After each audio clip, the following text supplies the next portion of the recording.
Hey everyone, my name is Daniel Caproni, and this is your ACT Math Prep. You're about to see 60 different questions on a practice math ACT explained from start to finish. Now, I would highly suggest that you do the problems along with me, which may mean you pause at each question as you go. Remember, if you get stuck up on any of them, I'm giving you a full explanation of any question. Remember, if you find this helpful at all, go ahead and hit that like button below to help me out, because obviously this took quite a bit of time. Okay, in this question, they give you two major things. First off is the $39.99. That is a one-time cost for the machine. So it does not matter how many balloon bouquets you're filling up. That is an only one-time buy, which means that number is not affected by any variable. So that is going to be our y-intercept. So the 39.99 does not change. And when I say y-intercept, I'm talking in the y equals mx plus b format of a line. So that's going to be our b, y-intercept. Now, from there, we can go ahead and look at the $2 for each balloon bouquet. Now, that means that that's going to change. For every balloon bouquet we make, we're going to have to do an additional $2. So that means that we're going to be multiplying 2 by however many balloon bouquets that we are making, which means our final answer here is A. All right, guys, this is literally just a plug and chug. So what we're going to do here is take the 5 and plug it in for x and take the -1 and plug it in for y. Now, when we do that, we see that we end up with a 5 minus -1. Now, don't forget, when you are subtracting a negative, really you're just adding it. So really this is just 5 plus 1, and then we have to remember to square that. So what is 5 plus 1? 6. And when you square 6, remember that's just 6 times 6, which is 36, giving us an answer of K.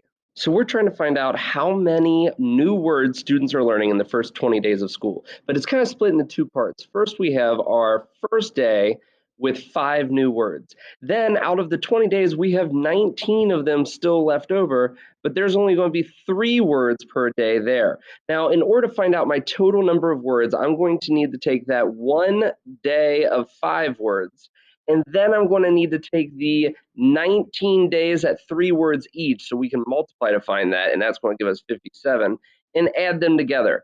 And that's going to add to 62, which means we are looking at option B. This is a straight up exponent rule question, which means we need to look at a few exponents here. Now, first off, that rule doesn't apply to us because there are no parentheses, but the second one does. When you have a base raised to an exponent with an exponent on the outside of the parentheses, you can just multiply the two exponents together to get your final answer. Now, taking that a step further, if you have multiple things inside the parentheses, you need to make sure you distribute that outside exponent to both items on the inside, but still following the same rule of just multiplying them. So that brings us to our question where we have 4 raised to the first power and x squared all raised to the third power, which means we have to distribute that 3 to both items on the inside, giving us 4 to the 1 times 3, which is 3, and giving us x to the 2 times 3, which is 6. If you didn't know, 4 to the third power is actually just 64, which gives us an answer of G. The biggest thing for this question is to know the difference between a factor and a multiple. Remember, a factor is any number that divides the number in question evenly, whereas a multiple is any number that you get by taking the number in question and multiplying it by another number. So in this case, D is eliminated because it actually lists multiples of 8, not factors of 8. And C can be eliminated because 6 does not divide 8 evenly. So when looking at A, B, and E, we actually see that all of the numbers listed in those are factors of 8. So we're going to go with E as our answer because it has the most complete list of numbers, whereas A and B are leaving some out. Everybody loves a good algebra question. First step here is you got to make sure to distribute things from outside the parentheses. So 2 times 4 is 8x plus 14. For the 3, don't forget to distribute that negative as well. So negative 3 times 2 is negative 6x, and negative 3 times negative 4 is a positive 12. From there, we need to go ahead and combine like terms. 8x minus 6x is going to leave us with 2x, and the 14 and 12 are going to be able to be added together for a total of 26. So that means that 2x plus 26 is our answer, which is option H. So this is a stats question where we need to throw out the lowest score, which is 62, and then find the average of the rest. Now, in order to find average, we need to add them together and divide by how many numbers there are. So in this case, we're going to add the 78, the 83, the 84, and the 93. And we're going to divide that by how many numbers there are, which in this case is 4. If you add that top row up, you get 338 divided by 4. And if you don't know, that is 84.5, also known as option E. So there's a lot of information here. First off, the Uptown Cable Company gives us $120 as a set fee, so no variable, and $25 per month, so a variable of M. Then they give us the Downtown Company that has $60 as a set fee, no variable, and the $35 per month, which means it gets the variable. Then it says that we want to find out when they are the same, so you set them equal to each other. From there, it's just a matter of solving. So I'm going to go ahead and subtract this 60 from both sides, giving me 60. And I'm going to go ahead and subtract the 25m from both sides, giving me 10m on this side. Then I can divide both sides by that 10 to finish my question, finding out that m is equal to 6, which is option G. All right, so this is a perimeter question, which means you need to add up all the side lengths to get the total. Now, the quickest way to do this, because there's a lot, is going to be to recognize that this whole side length over here on the left-hand side is going to add up to whatever the same this whole side length over here is. And likewise, across the bottom, that 20 is going to be the same as whatever the whole top is going to be also. So when I add together this side over here, I see that 12 plus 8 gives me 20. And I already know that there's a 20 down here, which means the blue across the top is also going to give me a 20, and the yellow on the right-hand side to match this yellow is also 20. So 20 plus 20 plus 20 plus 20 is going to give us 80, which means our answer is B. All right, we're going to go ahead and do this the long way. It says that we need to do the sum of x and y, which is 11. That means you add them together to get 11, and the difference is 5, which means you subtract them to get 5. Now, I'm going to put those two equations up on the screen. And there they are. And we're going to go ahead and solve for the bottom first by getting x by itself by moving the y to the other side. Then I can go ahead and backfill that x into the top equation. And we don't have anything to distribute, so we can drop the parentheses and go ahead and combine like terms to give me 2y. I'm moving the 5 to the other side and combining those to give me that 2y equals 6. Divide the 2 from both sides, and that's going to give me that y is equal to 3. I'm going to backfill that into my bottom equation, combine those, and find out that x is equal to 8. Which means when I multiply them together, I'm going to get an answer of 24, which is J. Now, you are probably a little bit faster just to guess and check here. Go ahead and find two numbers that added together give you 11, and they are 5 apart from each other. So this is actually a distribution question. So we're going to go ahead and rewrite this as two sets of parentheses because of the squared, and then we're just going to go ahead and distribute, which means we have to multiply each term by itself. So the first one we're going to go ahead and do is multiply this 3x by the 3x to give us 9x squared. Then we're going to go ahead and move into doing the 3x times the 7 and this 3x times the 7, and that's going to give us two sets of 21x. Now we can go ahead and combine like terms for those to give us 42x. And then from there, we have to finish out by multiplying the 7s together, which is going to give us plus 49, which means our final answer is E. All right, so this is a slope question, which means we're dealing with rise over run of a line. Now it gives us 2 points here, and remember each one of these is an x variable and a y variable, meaning that this is dealing with the run and this is dealing with your rise. So we could do this multiple ways. One of the ways is to go ahead and put it on a coordinate plane. If I plot both points like this, then all I need to do is find the rise and the run of each. So if I want to go from this dot over here on the left to the one on the right, then the rise would be 5 places, and the run would be 11, which means the answer here should be rise over run 5 over 11, answer J. Now you could also do this using the slope formula, which you see over on the right-hand side. And with that, we can just plug our numbers in from the 2 points above. And when you solve that out, you also get 5 over 11. So this is just a combining like terms question, except the only problem here is that when you're combining like terms, you're dealing with fractions. So if you forget how to add fractions together, remember you got to find the least common denominator on the bottom. In this case, 12 is the smallest number, but 3 and 4 both go into evenly. So we go ahead and multiply the first fraction by 4 over 4 and multiply our 1 over 4 by 3 over 3, which gives us these two right here, allowing us to add straight across the top, giving us 7 over 12. Then we can go ahead and plug that back into our equation of combining like terms, and we get 7 over 12k equals 1. We can go ahead and multiply the 12 to the other side, and then go ahead and divide both sides by 7, giving us a final answer of k equals 12 over 7, which is option B. Now, you could go ahead and just multiply by the reciprocal right here if you know how to do that well, and that would give you the same answer. All right, this question is talking about finding the third side of a right triangle. So we're looking at a picture like this, where one side length is 6 and the other is 7, and we're looking for that hypotenuse. That means that we can use the Pythagorean theorem, which says a squared plus b squared equals c squared. And in this case, a and b are going to be our 6 and 7. So if we go ahead and solve that out, we can see that 6 squared is 36, 7 squared is 49. Add them together, you get 85. Don't forget to square root both sides, giving us the square root of 85, which is answer G. All right, the fastest way to do this one is probably just to count the squares starting off. So 1, 2, 3, 4, 5, 6, 7, 8, 9, 10, 11, 12, 13, 14, 15, 16, 17, and 18. So if we go ahead and shade all of those in, you can see what is left. We have two squares up there at the top that have been cut in half. So two halves will go ahead and give us one more whole, putting us at 19. And then we have a 2 by 1 rectangle that has also been cut in half. Well, 2 by 1 rectangle would have an area of 2, so cutting in half gives you an area of 1, meaning that if we take the 18 plus the 1 right here and the 1 down here, that's going to give us a total of 20, which is option C. All right, so we're given that AD is congruent to BC, and we also know that these two are perpendicular. What we don't know is by vertical angle theorem that these two right here are also going to be congruent to each other, which means this triangle is congruent to this triangle over here by side angle angle. Then once we have that, that means that this guy right here is the same as this one over here, and the two at the top are also going to be congruent. By adding those two together, we can actually see that the two larger triangles are also congruent to each other, which means by looking at F, we can see that those two are indeed corresponding sides of the two larger triangles. By G, we don't see anything there. H, we see that those are both corresponding sides of the smaller triangles. J shows us two corresponding angles of the larger triangles, and K also shows us two corresponding angles of the larger one, meaning that the answer for this one is indeed going to be G. All right, so first off, let's look at the things they give us here. First, they tell us that there is a discount of 23% off the marked price. But then they say for the formula, they actually want to know the final discounted price of that item. So the first thing we need to do is find the discount. That's just going to be 0.23 times P. Because remember, anytime you want to find a percent of the total, you just multiply the decimal form of that percent by your total amount, which in this case was just P.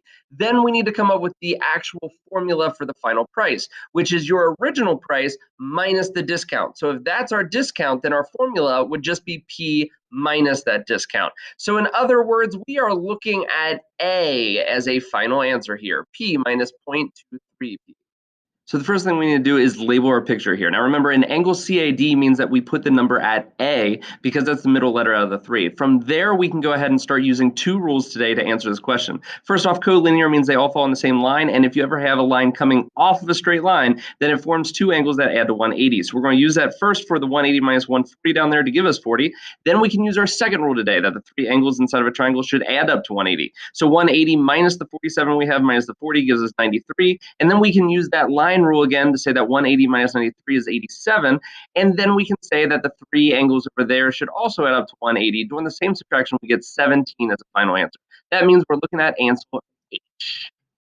This question gives us two things. It tells us that we're going a total of 900 miles and that we're going 50 miles per hour. So if we go ahead and divide the two of us, it tells us that it's going to take us a total of 18 hours to get to the destination. Now they want us to reduce that by 3 hours. So 18 minus 3 is going to be 15. Now if I take the original 900 miles and divide it by 15 instead, we see that that means that we would have to average 60 miles per hour. So if I have to know the difference between my average driving speed, I need to increase by 10 miles per hour to get from 50 to 60, so that we'll make it in 3 hours or less. That means our final answer is going to be C. So when this is asking for finding the greatest common factor, it means we need the largest number that divide both of them evenly. In this case, since both terms have an x, then that means that our answer has to have an x as well, which means f and g are eliminated. From there, it's just a matter of 1, 12, or 36, whichever one divides both of them evenly and is the largest. So let's start with the largest so we can eliminate the other two. 36, does it divide both of them evenly? Well, if you plug that into a calculator, you'll find out that it does. 6 and 5 are the respective answers there. And since it divides both evenly, that means that our answer to this question is K. So in this case, we're trying to find the cheapest way to get 20 lemons. Now, the first thing you may want to check is that it's actually a deal to use the larger bags. If you do some quick math, you can see that it does save you money. In fact, you'd be getting 2 lemons more for the bag of 6, and you would be saving 30 cents for the bag of 12. So if we go off of that logic, then it's just, hey, let's use the biggest bag possible as many times as possible. So if you start off with one bag of 12, you can't get a second one because that would put you over 20. If we get one bag of 6, we're now at 18 lemons, but we can't get a second bag of 6. So that means that we need 2 more. So we'll get 2 more of the ones right here. And then you have to go ahead and add all of that up. So if I put that all down here, we got one bag of 12, one of 6, and then 2 of the singles. If we add that all together, we get 390, which means our final answer is B. This is an absolute value inequality question. If you don't know how to solve those, you're essentially going to be splitting it into two different questions. Now, in order to do that, you need to have the absolute value by itself on one side of the equation, which we already have, so we can jump right into splitting it into two. Notice for the first one, all I did was drop the absolute value sign and rewrote it. For the bottom one, though, I flipped the right-hand side of the equation to negative, which means I have to also flip my sign to say greater than or equal to instead of the less than or equal to. Then I go ahead and solve both equations by adding 3 to both sides and getting that d, our diameter, is either less than or equal to 3.001 or greater than or equal to 2.999. Now we want to have the maximum, so that means that I'm going to be going with the top one, 3.001, meaning the answer is K. So factoring a trinomial is actually going to take too long, so I'm going to go ahead and distribute out all of the answers to see which one gives me the original question. Now that means that my front two terms, when multiplied together, have to give me 5x squared. All of these do, so we're good. The back two terms have to give me negative 6.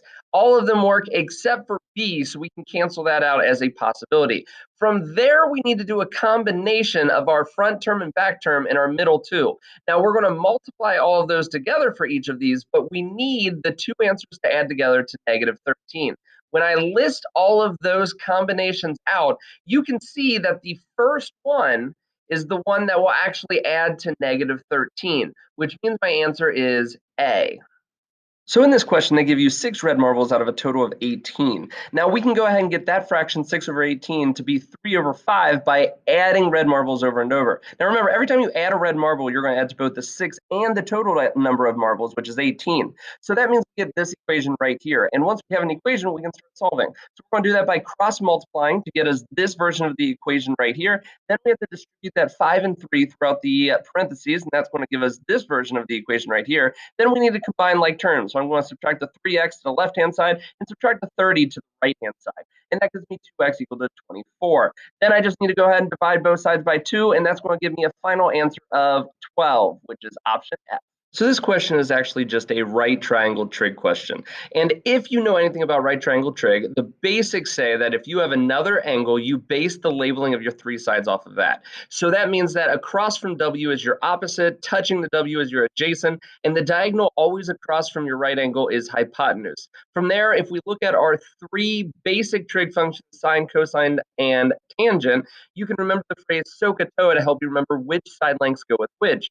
In this case, the x is with opposite and the y is with hypotenuse. So those are the two we're looking at, which means we are dealing with sine. So D is the answer for this one. So this is actually a fairly easy question if you know anything about the slope-intercept form of an equation of a line. If you do not, here it is right here. You do y equals the slope times x plus your y-intercept, which means in this case, A and C are our two slopes for these equations. Now, all they want to know is what must be true for the slope of the first equation to be greater than the slope of the second one. Well, if A is the slope of the first, and C is the slope of the second, and we want them to be greater, then all that needs to be true is that A is greater than C. So that means that our answer for this one is J. Now, your initial response to this question may be to just draw a bunch of lines connecting all of the nails together. That actually will work if that's what you want to do. You just have to be really good at tracking the number of lines that you're drawing. Remember, you can't draw a line multiple times. So once it's connecting to, then that's it. So if you count up each one of those, starting in the top left at 5 and going around clockwise, it just decreases by 1 each time. And then you could add all of those up to find your answer. A second way to do this is to go ahead and recognize that this is a combination question. So you can plug into your calculator a combination where you have 6 options and you are choosing 2 of them at a time. Either way, both of those are going to give you an answer of 15. So in this question, they want the number of prizes to be proportional to the number of the people in that group. So what we need to do is we need to find out what proportion of the group is 26 to 35, and then match that proportion with the total of 60 prizes. Now, in order to find what proportion of the group is 26 to 35, we need to total up the number of people to 280, and then do 112 divided by 280 to find that the proportion is 0.4, or 40%.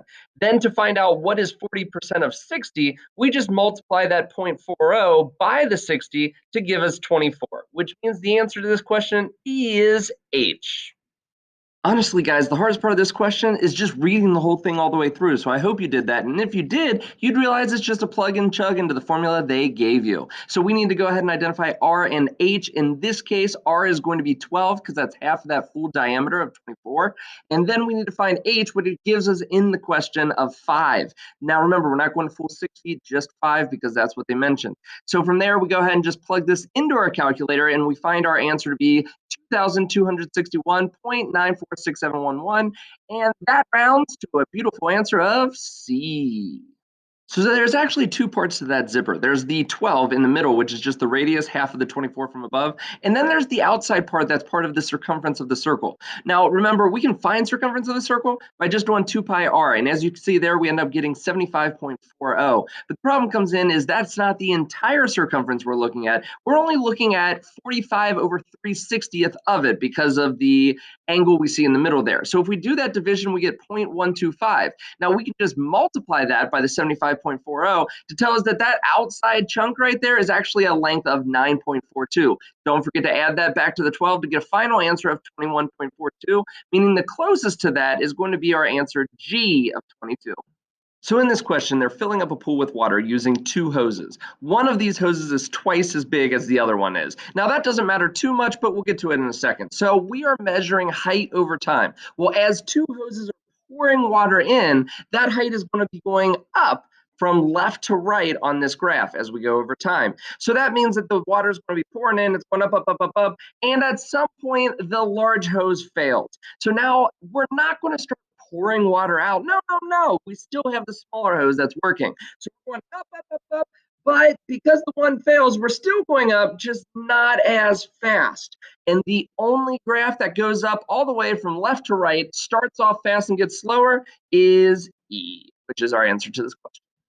In this question, we're finding the missing side of a triangle. It tells us it wants us to use the tangent expression, and we're going to be using that with the bottom of the ladder to the bottom of the pool. Now, that's the side we're looking for. So if I'm dealing with tangent, that's always your opposite over adjacent. Now, in this case, the 75-degree angle is the one we're looking at. So opposite would be the pool itself with the 6 feet, and the adjacent is the one we're looking for. So if we fill those in, we see we get tangent of 75 equals 6 over x. Now, if we solve for x by multiplying it to the other side and then dividing the tangent back over, we get 6 over the tangent of 75 being equal to x, which is option F. So this question is actually not too bad. You just are plugging chugging into the formula they provide you with. So let's go ahead and rewrite that and find our first one of PO, which is the initial population, which it says is 782,000. From there, we can just continue through the formula. We got the 1 plus, and in this case, we're plugging in 5 for R, because at the top it does say they want that number as a percent, so 5 is how we're going to leave it. From there, we can go ahead and fill in T to be 10, because 1990 to 2000 is just 10. And from there, we can start solving. Now notice, we're just changing the fraction into a decimal here, 0.05, and then adding the two of those together. And this is actually as far as they want you to go, because that is option C. We're going to find this guy's phone bill by looking at each group of money and multiplying it by the number of minutes that went with that group. Starting off with the first one, there is no 7 p.m. to 7 a.m., so we're only looking at Saturdays and holidays. So we're looking at that 15 and 17 added together to give us 32. That's $3.20 when multiplied by the 0.10. Then we can move on to our second one, which is the Sundays at 5 cents per minute. Multiply that by the 22 minutes spent on a Sunday, and that gives you $1.10. The last one is the rest of them in our chart, which is a total of 18 minutes, multiplied by the 0.25 gives us $4.50. When you add the three of those together, it gives you $8.80, also known as J.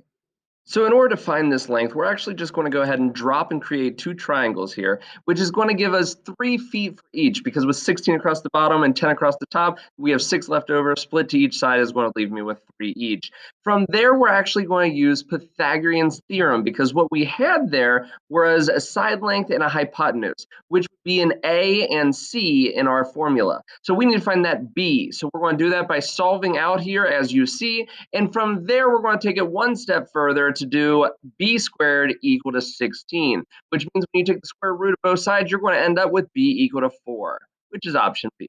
So let's go ahead and solve this inequality. We're going to start off by distributing that 3 and that 4 to both values there, and that's going to end up giving us this version of the equation. 3x plus 6 is greater than 4x minus 12. From there, we're going to go ahead and add the 12 to both sides to get that 4x by itself. From there, we're going to go ahead and move the 3x over with that 4x. So that's going to end up leaving us with 18 is greater than x. Now, that's not one of our options, but if we flip the entire equation, you'll see that x less than 18 is one of our options, and it's option K.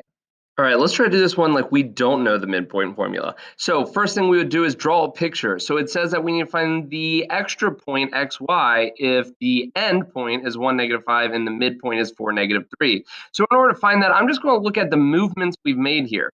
We essentially went to the right 3 and up 2. So if that's the midpoint, I'm just going to repeat that again a second time to find my end point. So I'm going to go over 3 and up 2 again. So 4 plus 3 is going to give me 7, and -3 plus 2 is going to give me -1. Now, the final question does say to add the two of those together, so 7 plus -1 is going to give me 6, which is option C. All right, so this is actually just a reducing fraction question with a bunch of variables in it. So our goal is going to be able to try to change the bottom to get an x plus 1 in there. Now we're going to do that by just basically pulling things out, putting them back in. So to start off, let's find a greatest common factor of the bottom, and that would just be x. When you pull it out, it's left with x squared minus 1. Now with that being the case, you can recognize that x squared minus 1 is a difference of squares, meaning we can use the red formula at the bottom right here to go ahead and simplify that down into an x minus 1 and an x plus 1, meaning I now have my x plus 1 to cancel out with the top, leaving us with just a 1 on top, and I can redistribute that x into the x minus 1 to go ahead and give us x squared minus x on the bottom with a final answer of j. So essentially, we got to prove all the angles in this picture that are 50 degrees. Now, starting off, let's look at this 180-degree angle right here. And we know that if this is 130, then our first one right here is going to be our first 50. Now, from there, we can do the corresponding angles of a transversal, this guy going through L and M, to find out that this is 50 right here as well. By vertical angle theorem, that makes this 50. And if this is 180, that's 80, that's 50. That gives us this is 50 as well, and another vertical angle to get us that 50 over there. Now, again, by corresponding angles of transversal, going through the U this time, that gives us 50 down here. And our last two are by another two vertical angle theorems with this guy and this guy to give us a total of 8 angles that are 50 degrees, which means our answer is C. So in this question, we're going to go ahead and write an inequality for the situation they laid out. Now, they did define the x variable as the adult and the y variable as the student. And looking through it, it's going to be $3 per adult, $2 per student, and they have to add up to a total of 600 or more. I went ahead and wrote up that inequality, and now we just have to solve for y. I'm going to subtract the 3x to the other side and then divide the entire thing by 2. In order for us to look at the graph, the slope's a little hard to see with huge numbers here, so we're going to go ahead and check out the intercepts. So in order to get the y-intercept, let's plug in 0 for x. That leaves us with 300, meaning that our answer is either k or h. From there, I can plug in 200 for x, and 200 times -3 is -600, divided by 2, -300, meaning that that would end up canceling out to 0, so h is indeed our final answer. Nice, easy question. So a median is just the middle number of a list. But the thing is, you have to first put them in order from smallest to biggest. So I went ahead and did that right here. Now that you can see them in order and there's 7 of them, the middle number is the one where there is 3 on each side, which is 42, also known as answer A. So this is actually a very commonly missed question. You'll see why at the end. But what we want to start off doing is realizing that that absolute value x should just be treated as its own function. That way we can deal with it as its own variable and still factor this like a normal quadratic, which means I need to find two numbers that multiply the -3 and add the +2. So this is going to be the factor we get for that of a +3 and -1. We want to set both of those equal to 0 to solve, meaning that +3 will move over to the other side, giving us -3, 3, and that negative 1 will move over to make positive 1. Now, here's where the trick comes in, because negative 3 will never be the answer of an absolute value of x since it makes it positive. So that side actually has no solution, while the other one will indeed be a negative 1 or 1 due to the absolute value, meaning that our answer is F.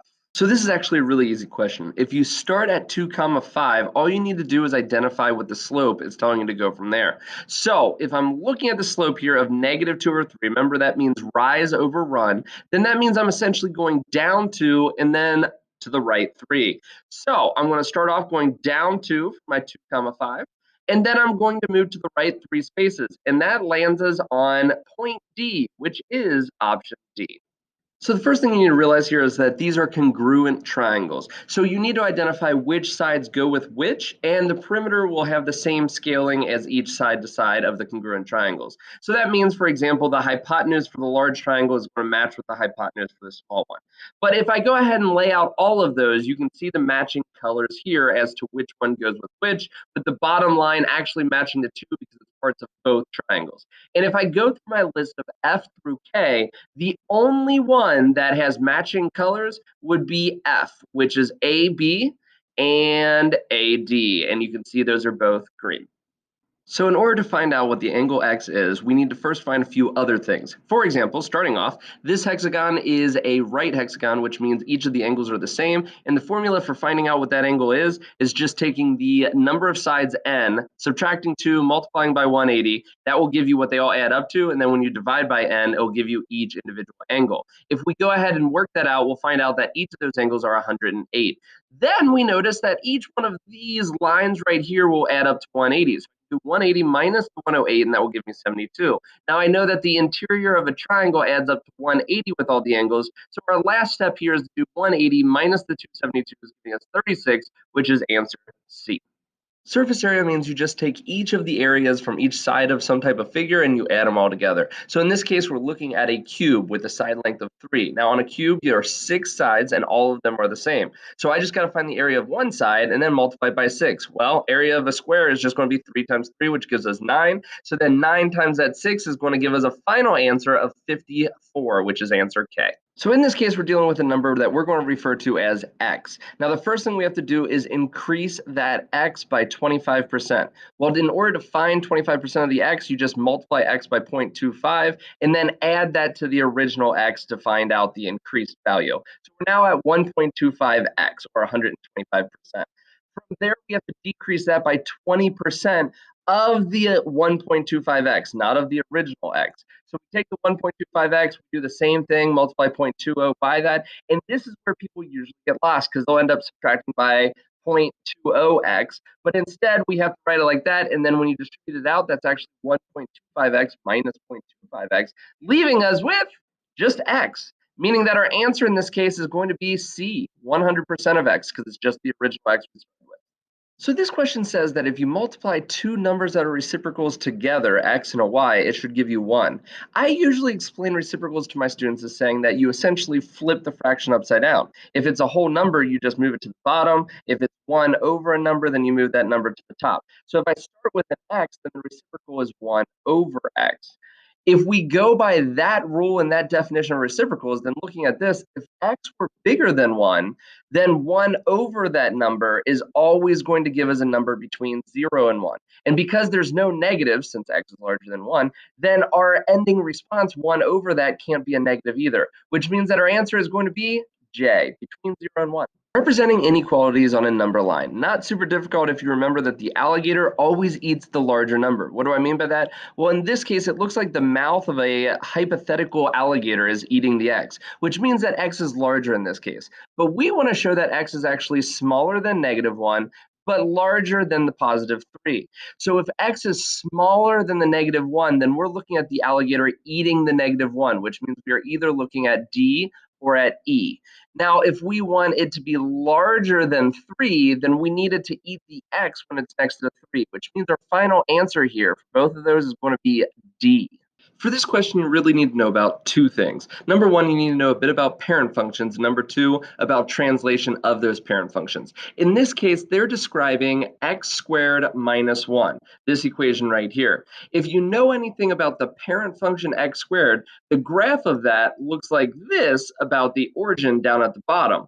Now, the minus 1 is where the translation comes in, and that essentially shifts that graph down 1. So if it was initially on the x-axis, it's now going to be moved down 1 instead, because subtracting a constant from a parent function shifts you downward, whereas adding would shift you up. So in this case, if I look at my graphs, which one has the U shape but dips slightly above? That would be answer J. Holy cow, so they want to start off with enough disks that they can pull out a third, then pull out a third of the remaining group, pull out another third of the remaining group, and then pull out another third of the remaining group. In other words, they want to divide by 3 at least 4 times. So what does that involve? Well, it means that the starting number of disks in order to do this 4 times would have to be divisible by 3 4 times, also known as 3 to the 4th power. If you didn't know, that's equal to 81. And the only number in our group that hits that is going to be option E. So m and n are consecutive numbers, meaning one has to be even and one has to be odd, but it doesn't tell us which one's which, so that means the first two answers are out. From there, you got to know a little bit about even and odds. For example, if you ever have an even plus an even or an odd plus an odd, it's always going to give you an even. And if you ever have a mismatch of the two, that's going to give you an odd. This means that h is out as well, because that answer of a mismatch would be odd, not even. Then from there, you need to know the fact that an even squared is still an even and an odd squared is still an odd. So by adding or subtracting them, it will still be a mismatch in this case, which means our final answer is J. So they give you two equations here, but really we're only using one of them. Because we're dealing with a -1, that means we want to deal with the equation where x is less than 0. So we're going to be using that bottom equation. Then it's just a matter of plugging that -1 in every time you see an x, which is going to give you something like this. Now you have to go through and evaluate each one of these terms. Any negative raised to an odd power will stay negative, so that would make this -1. But that negative out front switches back to being a positive one. Any negative raised to an even power will end up being a positive as well. And -1 times 36 gives you -36. With another -36 would give us a -72. So I'm ended up with a -72 and two positive ones. Our final answer when combining them is A. This is one of those questions where they do you dirty, because they mention all these different things to you, but they don't really specify the fact that they switch from feet to inches. So make sure you convert if you're going to try to get this question correct. And it does say that at the end, they want to know in inches how much you're using. So make sure you're going to inches. So let's go through this question. It says that you have a table. It is 3 feet across the diameter. If you did not know, 3 feet, 12 inches per foot is going to be 36 inches. Now you also have 5 over here that's hanging off and 5 over here, which is another 10. And he's going to take the bottom 1 and fold it back up. So there's going to be another 1 right there and 1 right there. So altogether, this would be 36 plus the 10, giving you 46, plus the last 2, giving you a total of 48. So this question does involve some trig knowledge. First off, if you didn't know, multiplying by a number on the inside of a trig function affects the period length. In other words, how long it is before the trig function resets. The number on the outside affects the amplitude, which is how high or low the graph goes. The larger that number, the larger the spread between the two. In this case, y1 has a further spread than y2 does, which means a1 must be larger than a2. And also, if that a number were negative, it flips the graph upside down. In this case, both of these maintain their original shape of the sine and cosine, so it hasn't been flipped, which means a1 and a2 are both larger than 0. So that means that 0 is the smallest, then a2, and then a1 based off of what we just discussed.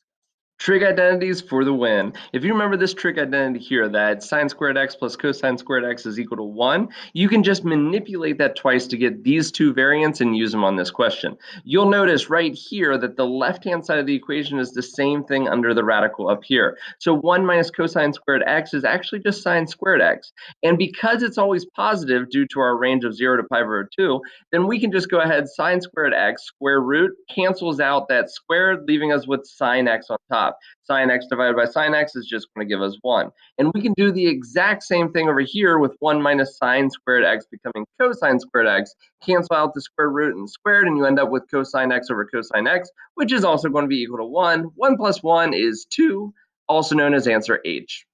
So the first thing you gotta know is what this notation means. It essentially just means that we're taking the g of x equation and plugging it in for x in the f of x equation. So that gives us something that looks like this. Now from here, we need to go ahead and plug in our x and y and solve for b. So I went ahead and plugged in the 4 and the 6 is on the other side because that's where the y would be in this case. And then I went ahead and squared both sides to get rid of that square root, changing our right-hand side to 36. And I went ahead and did 7 times 4 to give us 28 while I was at it. Now, if you subtract the 28 to the other side from the 36, that's going to leave you with 8, also known as answer A. So in this case, all you're doing is reflecting this x right here over this line down here to the other side. Now, once you go ahead and do that reflection, then you need to find the perimeter that goes around. Now, here's the deal. Because this z, this line right here, reflects the same as the x did, and the y over here does as well, we end up just getting a duplicate of those two lines. Now, when we're finding perimeter around this whole thing, we're just adding all of those up. So if I just had y plus z up here, now I'm just going to have two of those, y plus z here and a y plus z down here for our total perimeter, which means our answer in that case is going to be k, 2 times that y plus z. Now this question is a little bit more difficult to explain, but let's go ahead and try. So if I have a graph here, it states that any negative x, so let's say it's some point over here, is just going to end up being equal to the same positive version of that x. So if we're at -3, now we're at +3. And then the negative out front tells you that the answer is actually going to be flipped over the x-axis, so it's going to end up down here. So if you start here, you end up down there, where you flip over the y-axis and over the x-axis again. So we need a graph that does that for every point. Well, if we do it here, from here to there, that's only one flip, and it won't work down there. So that's out. Same problem here, won't work out. This guy and this guy are both off-centered. So flipping over your x and y axis there will not work. So that leaves us with answer E. If we put our dot here, we flip it over, and then we flip it again, and it gives us the same graph. So this is just a bunch of understanding of logs. So first off, you need to know this log rule that says that if you have the same base and you're subtracting two of the numbers, x and y, then you can just divide x and y and combine it into 1. When we look at the left-hand side of this equation and do that, we're able to combine those two, 24 divided by 3, to give us 8. Now, you need to know how to solve logs. In this case, what we're looking at is 2 raised to what power gives you 8? The answer to that is 3. So then we have to look at the right side of the equation. And really what we're doing now is we know the answer to this is 3, so we're going to say 5 raised to the third power is equal to what? And that will give us our x. In this case, 5 to the third power is equal to j, 125. Well, guys, there you have it. That is a full 60-question test for the Math ACT. Thanks for sticking all the way around to the end, and good luck on your next attempt on this test. I hope this was very helpful. Please let me know by hitting the like button below. Leave some comments down where you struggled, what helped, what didn't help, and I'll do the best to help you out in the future as well. And remember, every Tuesday and Thursday, I release new videos on practicing ACT math questions. So stick around, hit the subscribe button. That way you can keep learning as you go. Also, if you want to follow me, I'm on TikTok at ACT Math Prep as well. You can find videos on there that do the same thing as on here, helping you with your ACT math questions.